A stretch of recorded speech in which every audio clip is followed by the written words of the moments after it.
They say it takes 2 days for your dog to start eating your body. It was like someone hit me in the chest with a sledgehammer. I collapsed to the floor. I must have hit my head on something because by the time I regained consciousness, my forehead was sticky with blood. My whole body felt sore. I could breathe, but only just barely. I was down in the basement cleaning that row of shelves that I had been putting off, so I doubt my neighbors heard me falling. The only thing that was home, and would be until the next morning, was my boyfriend's stupid dog, Cooper. Jason picked him up from the pound even though nobody else wanted him. The scrappy little thing with wiry gray fur mottled with brown patches was no purebred, that was for sure. I wasn't a dog person, but Cooper was quiet, didn't pee in the house, and Jason took care of him most of the time. I was now hating the fact that Cooper was so quiet. If he nonstop yapped, perhaps someone could have come over and helped. But no, Cooper just meandered over to my fallen body and stared at me for an unnerving amount of time. He didn't do anything. He just stood there, staring.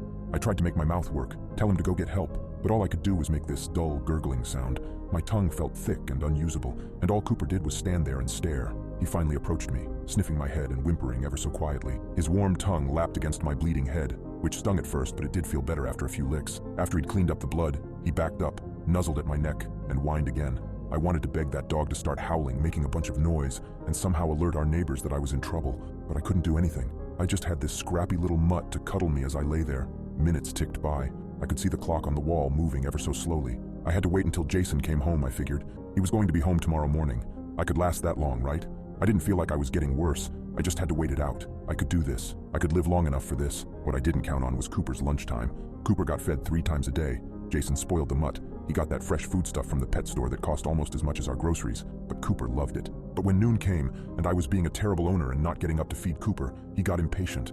His little claws clacked across the linoleum as he paced back and forth. He pawed at the fridge before returning to my side with his little whines. Why wasn't I feeding him his lunch? He was clearly going to starve to death, even though I'd given him his breakfast. A half hour past his lunch, Cooper growled. I'd never heard him growl before, but he sounded genuinely pissed off. I couldn't see him, but I could just imagine him glaring at me. I half expected him to finally bark for the first time since we'd taken him in. Instead of barking, though, he bit me. His teeth sunk into my calf, hard. It was agonizing, only made worse by the fact I couldn't scream.